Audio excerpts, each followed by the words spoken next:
And thank you. Let's do this. Let me get some. I did not believe David when he said I didn't need to prepare anything. So, like it's just not believable to me that that would be a thing. Oops. So thank you all for, hang on, I just want to get my screen adjusted here so I can see all your beautiful faces. I don't really need to see my slides. Um, Thanks for having me. I'm really psyched to chat with you all and answer whatever questions you have. I'm hoping they're not super hard or that somebody else has answers to them if they are, but I'm willing to take any questions. On the screen here, just to make it interesting, that's my 3-year-old. Well, she's not 3 anymore. She's 9 now, but she was 3 there. And I just put a picture of her because she is very agentic. Still was then and still is now. I bet some of you can relate to that experience with your children. Erica, Oh, you, yes. Erica, you're in presentation mode on the screen. Oh, let me swap it. How about that? There you go. Thank you. Very confusing. Anybody else use a lot of screens? I never know what anybody's looking at. Okay. So my plan, I just wanted to help you, launch into your questions. I just want to get like basic definitions out of the way, just like highlight some like key research just to jog your memories and some, issues with challenges and barriers when it comes to agentic engagement. And then let's do your questions or whatever. I'm up to anything in this conversation. So however it goes. All right. So just to like orient you, let's start with the obvious problem that I'm always working on here, and why I focus on agentic engagement. And that is because we all want kids. Well, some of us aren't, most of us are education focused. I heard there's some other areas, industry, in here as well, but I'm mostly thinking about students when in my work, and I want them to be engaged. I want them to be motivated when they're in the classroom so that school is worthwhile. And for some kids in some classrooms that happens, and for lots of others it doesn't. Not news, right? If you look up recent polls on this, you're going to see very high numbers of students saying they're actually not very engaged in the classroom, up to 47% based on this Gallup poll of secondary students report that they're not engaged, not, that are, well, they are engaged. So the other 53 are less engaged, and that tends to decline over school levels. I'm sure I put it up here anyway, just in case. I wasn't sure who's in the room. I figured it was mostly SDT people, but I normally have to put this figure up here. So we all know, right, a way to think about why there's this variation as we think about those 53% of students versus 47 who are versus are not engaged, that it has a lot to do with their psychological needs potentially, and more so even how teachers support those needs, right? And we know a lot about that, and I've done lots of research on that also. How teachers structure the classroom, how they support autonomy, do they give choices, do they, provide rationales for why to engage in some learning activity, do they try to incorporate students' interest into the instruction, lots of things. We know a lot about that, and we know that it's really important to supporting needs and in turn students' motivation and engagement and their learning and well-being. But and I tend to focus on the autonomy part, how to support that. I think that's kind of that's the enigma, like how to do that is more mysterious to educators sometimes. So that's why I tend to focus on that. Important autonomy is. A question you may be asking yourself, just looking at this model, like we got teacher support, going to these needs, going to students, motivation and engagement, is like, where is the student in this? Like, where is their agency in this process? Are they just passive recipients of the teacher's support, right? That leads to their need satisfaction and their, improved outcomes. So I think no, as does John Marshall, who's the person who actually initiated this research on agentic engagement. So the question, with all this work I've been doing on agentic engagement is, what about the power of student agency, right? Agency, and in our understanding of motivation, to be an agent is to be intentionally trying to produce certain outcomes, certain effects with one's actions. And to be an agent, you need to have forethought, self-regulation, and reflection, right? So the question here is, how does student agency fit into these dynamics of the classroom, and to what extent do students' assertions of their agency change the support they receive, and their other experiences, right? So if we look back, this is a different version of that same model. If we look, but it's the same idea, right? We've got needs in here. We've got teacher support leading to needs, leading to engagement, and in turn, other outcomes like learning and achievement, persistence, right? We have one kind of engagement that is particularly important in feeding back into teacher support and into students' own experiences of need satisfaction, and that is agentic engagement. So traditionally, we've thought about engagement as this multi-component construct that involves, students' emotional experience. So you might be actively involved because you're experiencing positive emotions as you go about activities in the classroom, or you can be behaviorally engaged, like you're being attentive, you're participating. You can be cognitively engaged, you're putting in effort, you're trying to use strategies to learn. Those three forms of engagement tend to be pretty responsive to the environment, right? And are also key mechanisms, through which students experience learning, right? Agentic engagement, though, is the newer one, and one, like, I gotta give tons of props to John Marshall, because this is his idea, okay? So John Marshall says, I do too. I'm on his side at this point. Agentic engagement is not just, it's special. It's not just a happenstance response to the environment. It has this greater power to feed back, to influence the environment. Why? Because what it is essentially students trying to insert themselves proactively and constructively and collaboratively. Those words are important, okay, if you want it to work. So that they influence the flow of instruction and so that it better suits their needs. They're actually trying to insert themselves into the flow of instruction so that they're getting their needs met better. Okay. And there's lots of evidence. Well, it's a new idea. So, relative speaking, given its recency, there's plenty of evidence that suggests that agentic engagement is this kind of special form of engagement that supports, it influences what teachers do in the classroom and the extent to which they support needs. And it also has some impact on the needs directly. By acting agentically, you can actually experience more need satisfaction.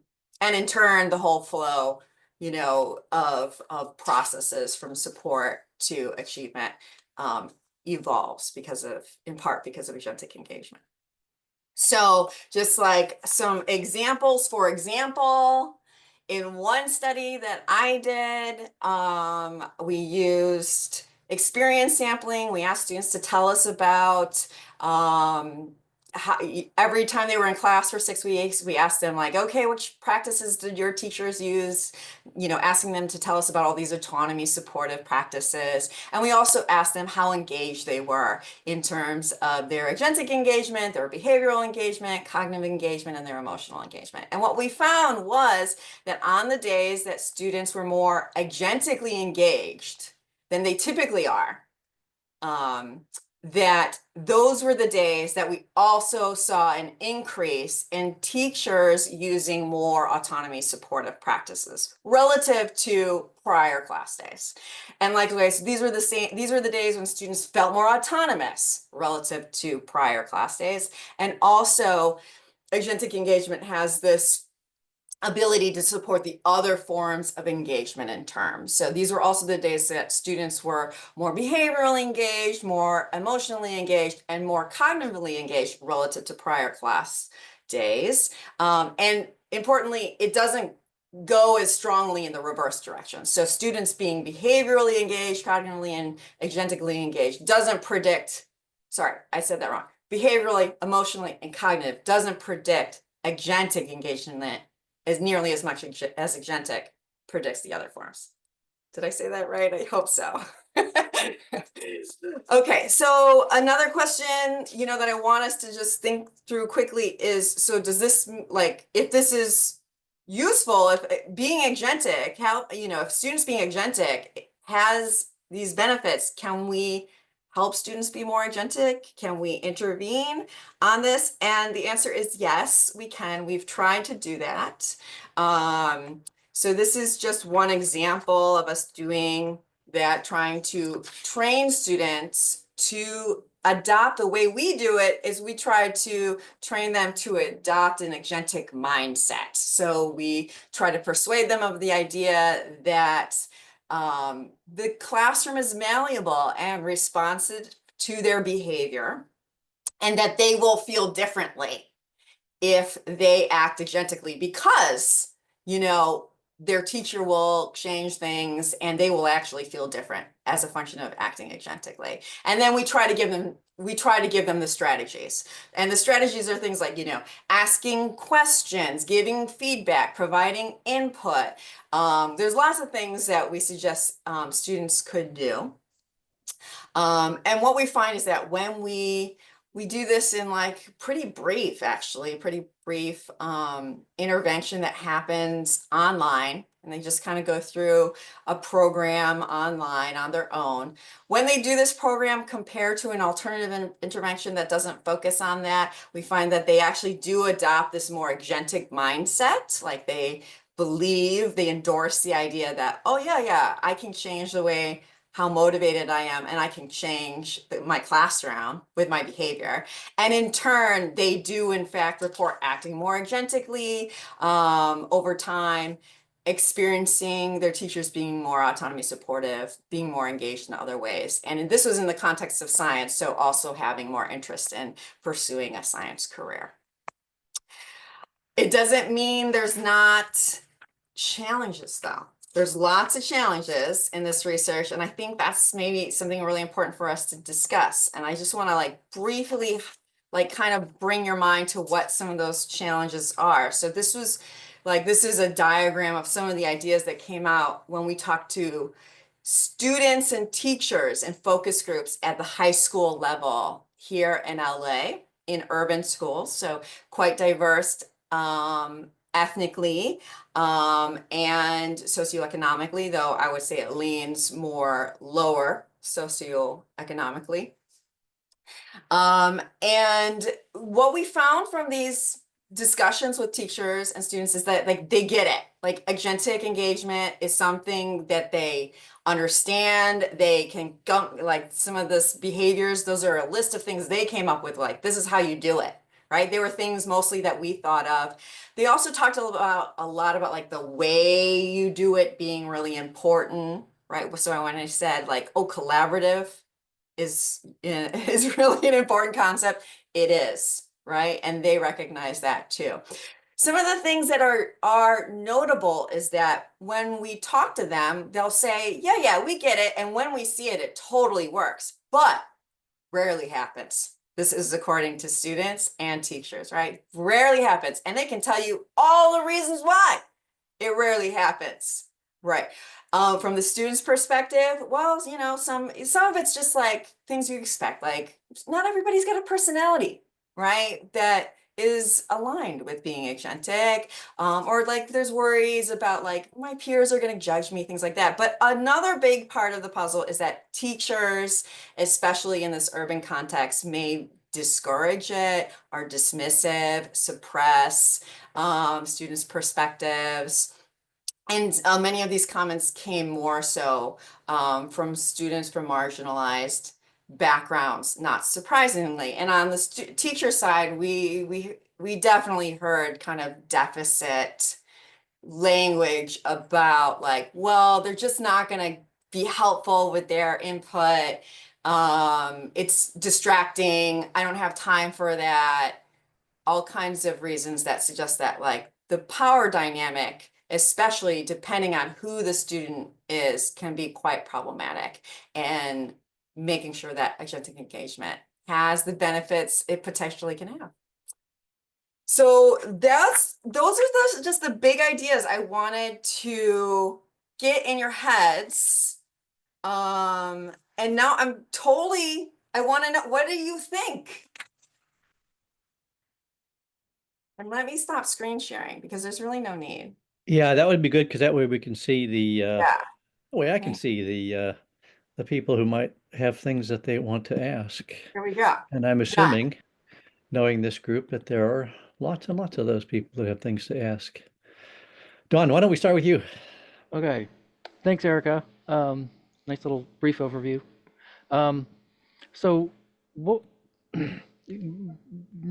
building on what you were just saying, do you see barriers to agentic engagement at the policy level at school or district? Like, did the teachers perhaps identify like, I can't do it because of some Yeah. policy? I will say that, yeah, and teachers say that, right? Like they say that about autonomy support too. At least in where I work, in the areas I work, and it goes both, like for both autonomy supportive training and agentic engagement, right? Like when you ask teachers, like, try out these strategies, you'll get a lot of responses like, well, I don't have time for that, right? I don't have time to provide, I don't have time to provide rationales. I don't have time to make space for negative emotions that maybe need to be dealt with. I don't have time for, or I don't have time to create choices because that means I have to create multiple lessons. And I'm also required to do something in this very specific because of policy, right? So now some of that is, I think, teachers feeling overwhelmed and wanting to give that response. And then the other part of it is real. Like there really is policy that is limiting. And it goes the same way for agentic engagement, right? Like I don't have time to hear all the different ways students would like me to do things because I can't input is not a good use of my time. And I see my internet's a little unstable. Hopefully you heard me anyway. Yeah, yeah. So just briefly, is there any research on agency at the teacher level? In what way do you mean at the teacher level? I mean, we have focus groups with teachers to get an understanding of like how they think about it, if they think it works, that kind of thing. But do you mean like teachers relative to administrators? Yes. Yes. Okay. Not that I know of. Okay. And in fact, a good portion of what the article you read was me trying to think about, and I don't even think I was that successful. This is the task that Alan Wakefield and Andy gave me to like think about how this concept applies in other areas. So I tried very hard, like, okay, how does it apply in work contexts, maybe in parenting, in health contexts? But none of that research exists. Nobody, not explicitly. People have studied the agency concept, but not specifically agentic engagement in other contexts besides student in classroom. So not teacher in a workplace or any other worker in a workplace. Thank you. How about Dan? You want to ask your question? Unmute yourself. Here we go. Yeah. Yes. Okay. Um, yeah. You know, the question of macro change within a district is difficult, even though we want that. You know, it'd be wonderful if we could have a change of mindsets of all teachers who were open and very intrinsically motivated to apply these things within their classrooms and the schools in general as an organization.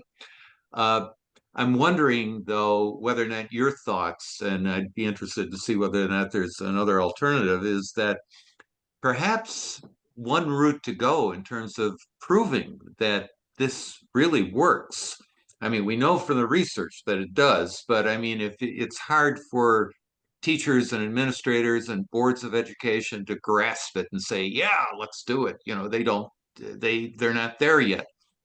So how about if there were some flexibility within various school districts where teachers who believe this and are very agentic oriented could create their own schools and say, okay, let's do it. And after X number of years, let's compare the results. In fact, after graduation, let's see where students are, what they're doing, what their sense of well-being is, how active they are in the community, et cetera, et cetera.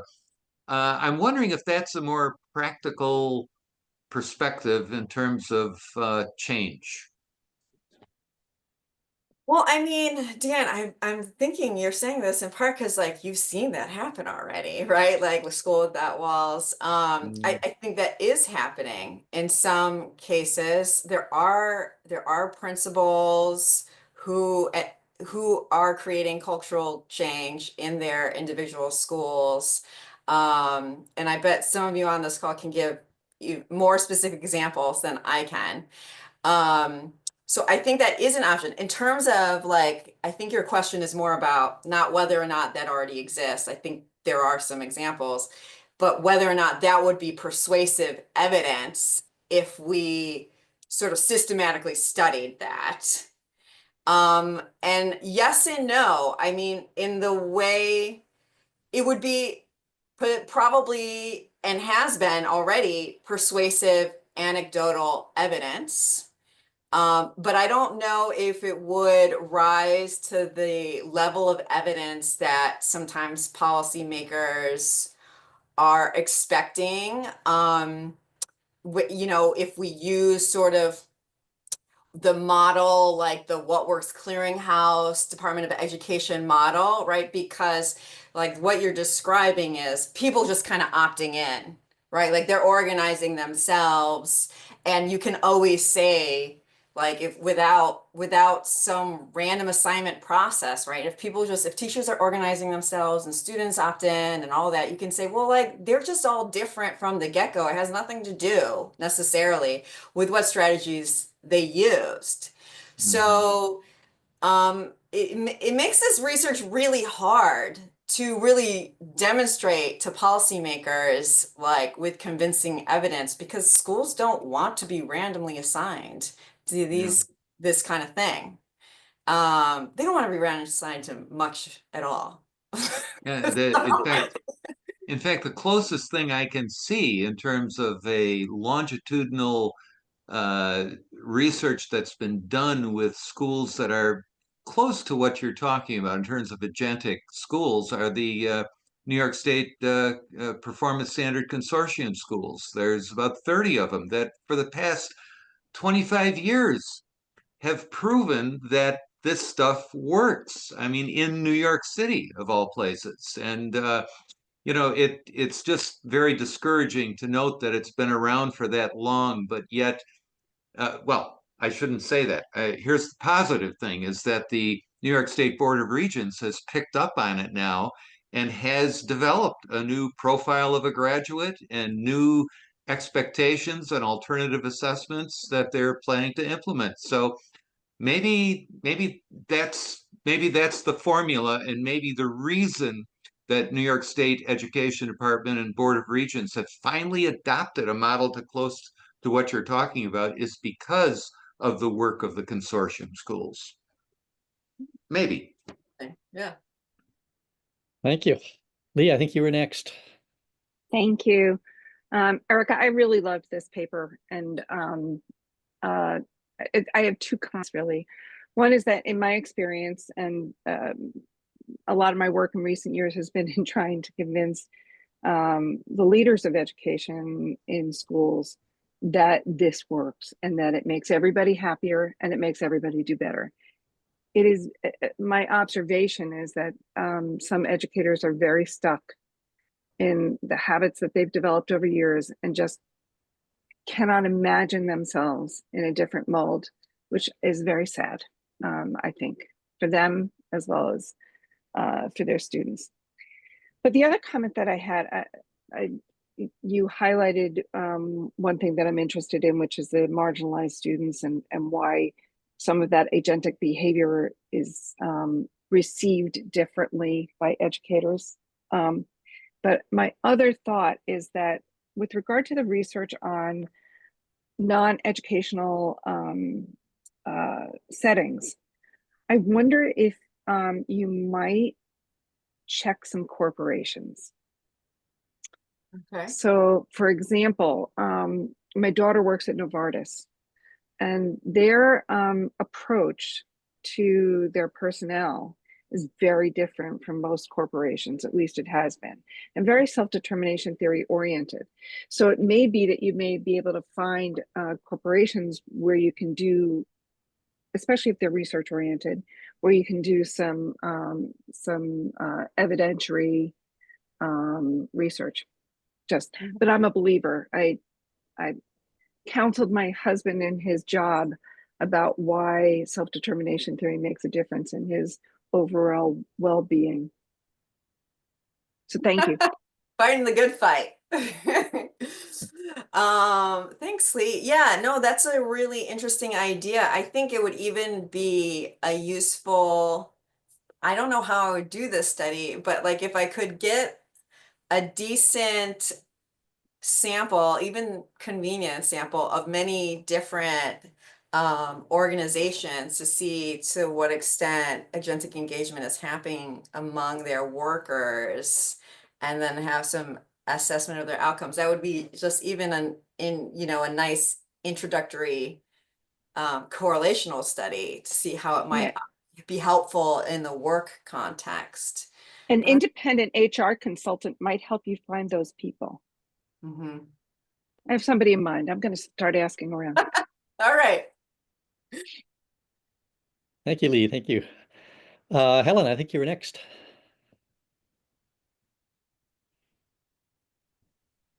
Oh, thank you. That was really interesting, Erika. Thank you. I've just got a comment and a question. So firstly, a comment sort of in relation to what Dan was saying and other people are saying, that certainly over here in Australia, it seems that a lot of what you're talking about is very akin to a Montessori approach, or approaches taken in more sort of community-centered independent schools over here, Reggio Emilia. Often these were quite a mix of different approaches, but they're very sort of student-centered.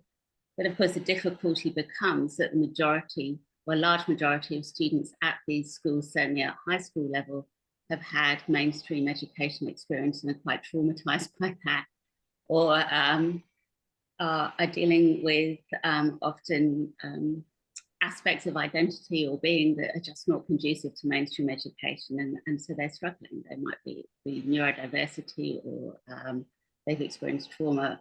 So it's really unfair comparison in that respect, but it does possibly, countries that are more embracing of Montessori as a mainstream approach would offer a great resource there.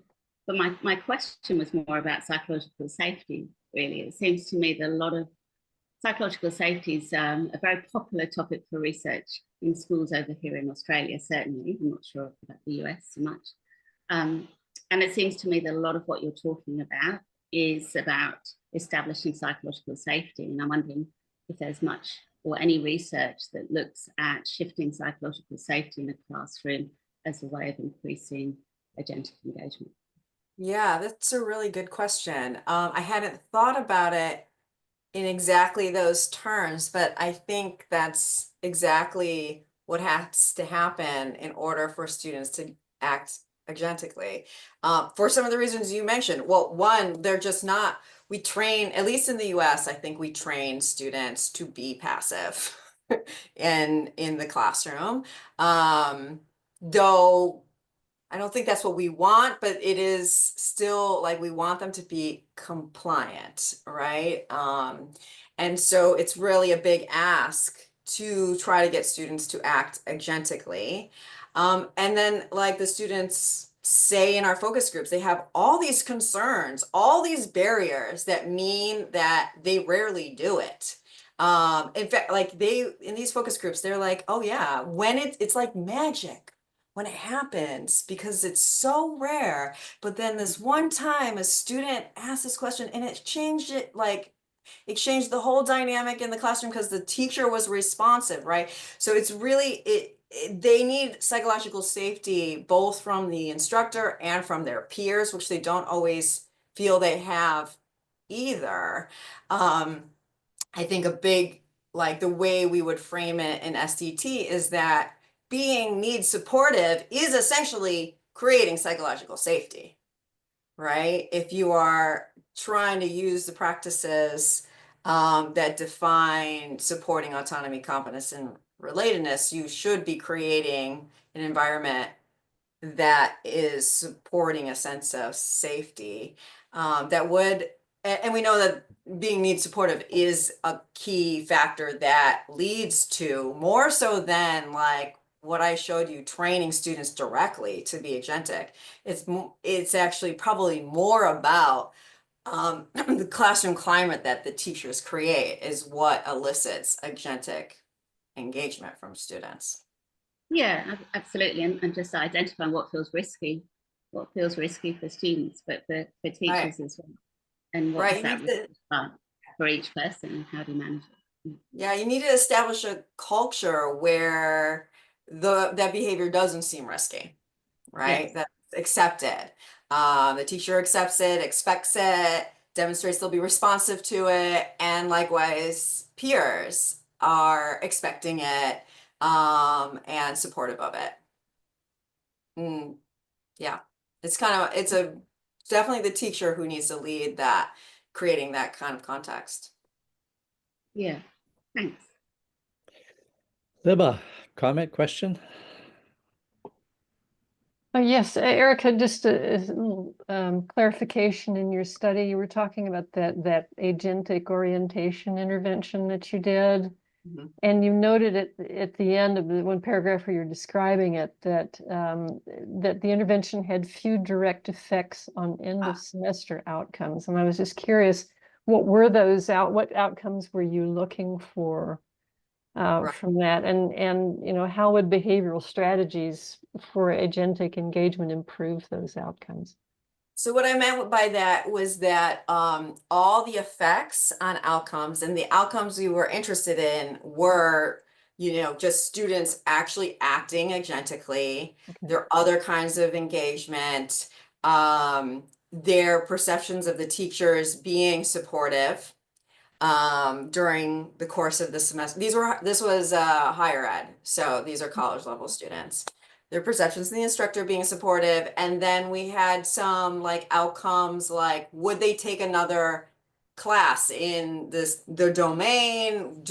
Are they interested in majoring in that domain? Are they interested in pursuing a career in that science domain? And what I meant by like limited direct effects was that all the effects had to go through a mindset. So essentially, like we were successful with the intervention of changing the mindset such that students who got the intervention endorse the idea that their behavior could influence the environment and their own motivation. And it was that was key to predicting the other outcomes in turn, rather than just the intervention directly predicting the outcomes. But what that also means is that it's kind of weak, because there's some people for which we didn't persuade them of that mindset, and so we're not seeing the direct effects because it's not everyone who's adopting that idea. So we need to find ways that either do a better job of so that everybody has that mindset and we see stronger effects, or we need to directly try to target the behaviors, regardless of the mindset, the agentic behavior, so that they can sort of reap the other benefits. Okay, thank you. Thank you. Ryan, what about you? Yeah, Erika, thank you for your work. Really appreciate it. I want to go back to the time issue that you mentioned before. When teachers were complaining that they didn't have the time, were they talking about like bell schedules, those kind of structures, or the influence of too much curriculum and not enough time? What were they kind of talking about with that? With that issue? Both. Yeah, they were talking about both. They were talking both about the fact that like they may have a 45-minute period, or sometimes an hour and 20-minute, or hour 5 to 20-minute period, right? And they have a lot of things they want to get done during that time, when they, only see their students every other day, if it's that longer, period. These were high school teachers and students. And also that they have imposed standards, right, that they have to cover, and therefore no flexibility, they feel, to do something different. Or they may have actually required curriculum, right? Like they have a standard curriculum that they go through that doesn't leave a lot of flexibility for them to do something different with the time, or create flexibility, or create choices, or whatever. Did you see, just follow up, did you see any structures that helped it a little bit more to be agentic? Like you mentioned, whether it was a block period or a 45-minute period, or did it depend on the teacher just making it something that they cared about and wanted to do anyway? Yeah, that's hard for me to answer, because this was all based on like, it's essentially dialogue with the teacher. So this wasn't based on observations that I got a sense of like how teachers thought about agentic engagement. But the impression I had was that it was very much about the teacher's orientation, right? More so maybe than, because many of these teachers were coming from the same, actually, most of them were coming from the same exact district, right? A large district, the second largest district in the US, in fact, right? So it's pretty obvious which district that is. They're coming, they have kind of the same. 죄송해요. 저 이어폰이 지금 멈춰가지고 They have, 조금만 하겠습니다. they have the same policies, and in many cases the same curriculum they need to cover. So it seemed to be more about their orientation towards how to motivate their students that mattered the most, in terms of like if they were willing to try to work in more opportunities for students to be agentic and support that. Thank you. Stratus? Thanks, Erika, for this. What you're presenting right now just seems like so obvious in my line of work, and it's always good to be able to just like show your work when people question it, and it's like, hey, there's people just proving this. So you don't have to believe me, but you can believe Erika, because she's done the work to show it. But Lee was mentioning kind of the workforce stuff, and one of the contracts that I have is with this company called Bravely, which is just like agentic motivation, like at its finest for employees. Not that I'm trying to plug Bravely. I have my own private coaching, so I usually like to promote my own. But this contract, I mean, is all based on helping employees be more brave about speaking up on how they want to be managed, what works for them, and taking that time to speak up about what works for them.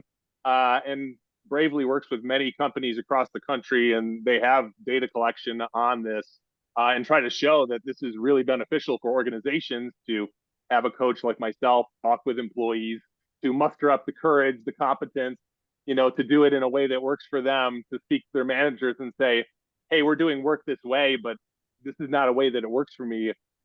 This is what works for me, and opening that dialogue to create greater performance. And yeah, of course, I would love to see this in the education world as well.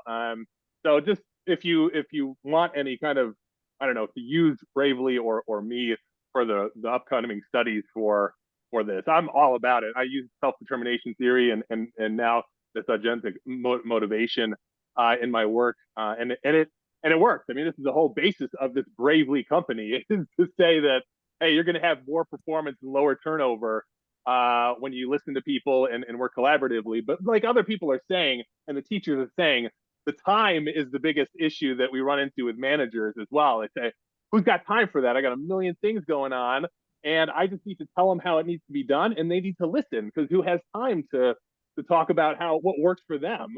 But the organizations that do make time for that are better. They have better cultures. They have more engaged employees, and you can see that they're doing better, and the ones are falling off. So thank you for this work, and if you need anything, I'll drop you my email privately if you want some support in that in any way. I'd love to support. That's so reassuring. Yeah, I mean, I went out on a limb in some ways in this article, just being like, I think this is going to work the same way. Like, I don't see why it wouldn't, right? The same way in workplaces and health contexts, etc. So like, take the education example and run with it in other fields. Researchers was kind of the message I was trying to communicate. But I did worry. I was like, because I'm not a workplace researcher, like what might I not get about that context? So it's reassuring to hear that at least some of you think that this does apply more broadly in other contexts, and that you're even seeing examples. I mean, I guess the concept of shared governance, right, is exactly, how agentic engagement can potentially work in a really positive way in organizations, right? So thank you. Great. Young, you're next. Okay, thank you. I'm very impressed with your paper, Professor Patall. I would like to ask you a few questions regarding agent engagement in classroom settings. Based on my experience as a physical education teacher in Korea, when I was teaching physical education, and also I observed my colleague, not only physical education, but also other academic class, I observed that when several students engaged agentically, their peers tend to show agent engagement as well. In contrast, in some classroom, I have observed that since the classroom climate does not allow students to ask questions, their preference, despite their willingness to do. This point is what I want to know today, where agent engagement at the classroom level promotes individual students' agent engagement, or an individual student agent engagement can change their classroom climate, where every student can tell teacher what they want to do.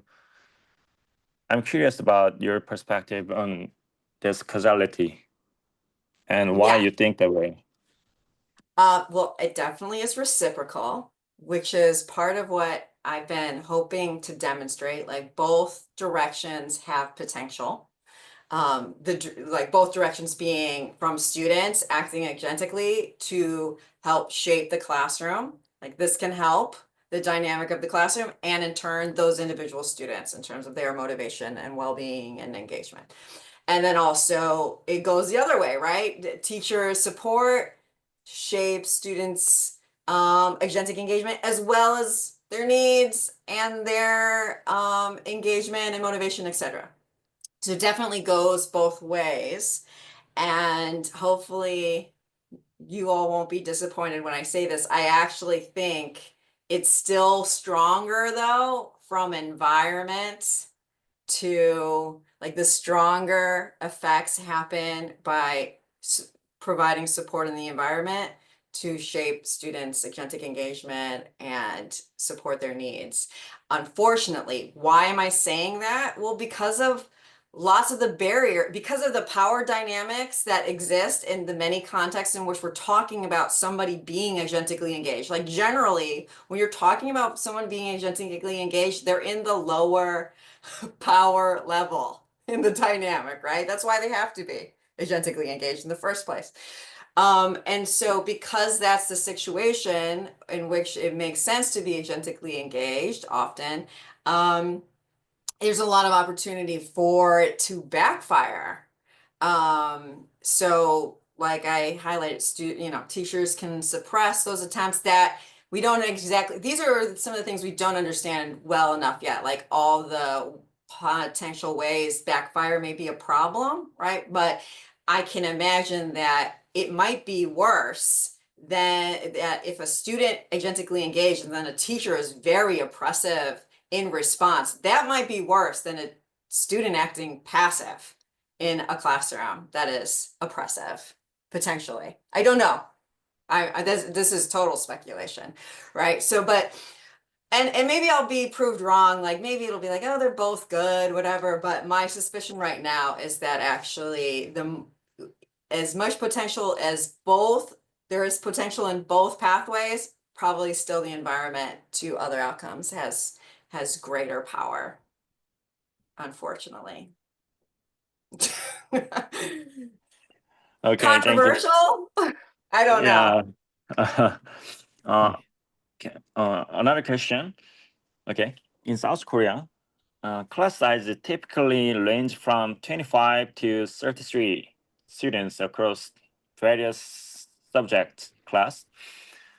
So when teachers support their autonomy or students engage agentically, other students also engaged. It is highly encouraging to observe a high level of agent engagement among students. However, as the volume of students' question increase, instructional time become insufficient. Do you agree? Right. Yeah. Given this constraint, yeah. Yeah, this is actually another thing that came up with students. So as that they would highlight this issue a little bit, that when somebody was agentically engaged, and like asked a great question, made a great suggestion that helped sort of shape the instruction in a way that helped everyone, that was awesome. But then you also have situations where like it's not quite what you mentioned, but sometimes people sort of dominate the flow of instruction. Like you can have a one student sort of being very agentic, and it can become irritating to the other students, right? Like they're dominating the flow of the instruction and the teacher's being responsive, but not recognizing that like this is really only one perspective that they're being responsive to. And by the same token, I suppose it is definitely a limitation that if everybody is going to take the opportunity to be agentic, you may have a situation where it truly is overwhelming and unsustainable for the teacher. So again, that doesn't happen very often from what I can tell, though I agree that students did mention like, oh, it's so motivating to see another student act agentically and it empowered me to do it also. But we're not reaching, at least because of the cultural ethos that we currently have in schools, it doesn't seem that we're very often, at least I didn't hear stories about it, reaching a point where like everyone's so engaged agentically that they're overwhelming the teacher. So I don't know exactly if that really happens. Yes. Yeah. Of course, it is rare, but sometimes though happen. So thank you. Does that happen for in your Korea? valuable insights. We need to be sensitive to our scholar and to some other people. Don, is your question a quick one or a slow one? In other words, you want it? I can make it quick, I think. So Erika, I'm curious, there's attention on agency in other fields, specifically Anindya Kundu's book, the power of student agency seems to be doing really well. Are you aware of like that conversation on agency in like sociology, referring that to that book in particular? I'm not. I mean, Okay. I might be aware of what they're saying, but I can't say I've read that book yet. Okay. I Yeah, should I'm just probably- wondering if there's potentially conflicts with the concepts of agency in other fields, because we're taking a very technical take Mhm. on it. And then are we sort of creating conflict potentially with other fields in terms of how we think about it? I mean, I have reviewed psychology. I think that, there's not necessarily this is a more agentic engagement refers to something more specific than we have typically talked about in terms of agency in psychology. But I don't think there's conflict. It's just more specific, more precise. I'm not sure exactly if there would be conflict with perspectives from sociology. I would suspect I would suspect no, but I don't know. Yeah, yeah. Yeah, I don't know either. That's why I'm asking.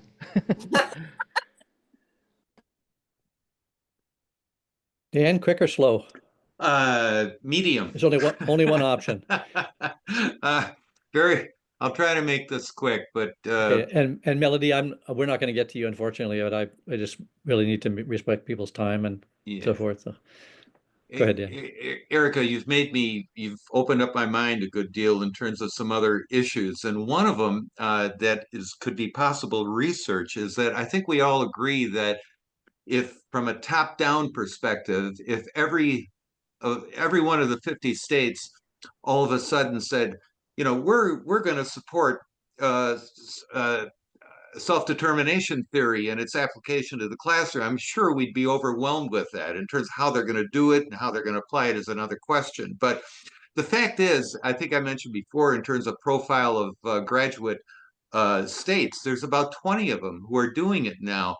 New York State in particular has some really progressive stuff. And what I'm curious about in terms of a change agent perspective from a top-down perspective, because I think we can all agree that bottom up and top down makes sense. But here's my question. I think it'd be a great research question as well, is what were the learnings, the experiences, the conditions that the 17 Board of Regents members in New York State experienced that led them to support this standard, this self-determination theory-based concept of a graduate that has to involve a great deal of agency by students. What was it that really woke them up to that? And I'm curious about that. I don't know if anybody is going to do any research on that in New York State, but in terms of impact on other states and those have even developed their other stuff on Portrait of a Graduate, I think it'd be a really interesting learning experience to find out what motivated each of these 17 people to support it unanimously. So just an observation. Qualitative work with those folks would be quite interesting, I think. Yeah, so when people have asked me before, like big idea, what would be like a big change thing? I was like, train the district level people. Like you want to forget about training the teachers in the classrooms. Like that does, I mean, that totally works. That's not my point.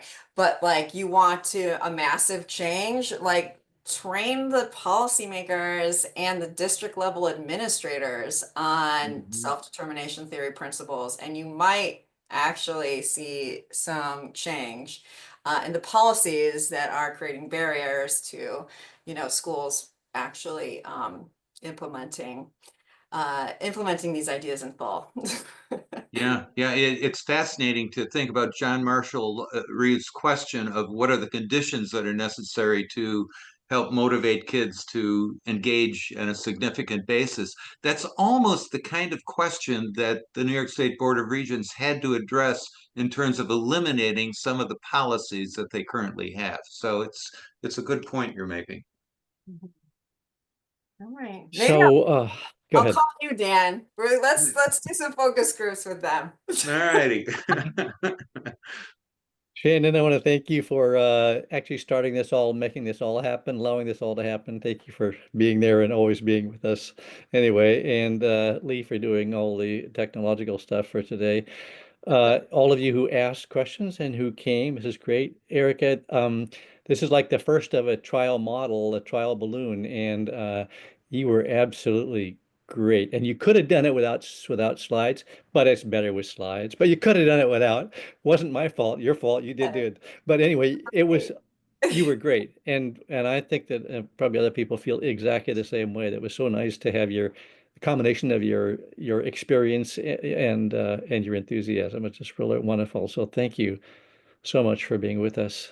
And at that, I think all I want to say is a month from now, a great story about two elementary schools that completely transformed because of, there's a key factor in it was self-determination theory in the classroom. And so anyway, I think you'd love that story if you get a chance. And I'll tell you more about that. We'll tell you more about that in an upcoming email. Thank you all for being with us. Thank you, everybody. It's great to see you. I'll see you next time, hopefully. Good.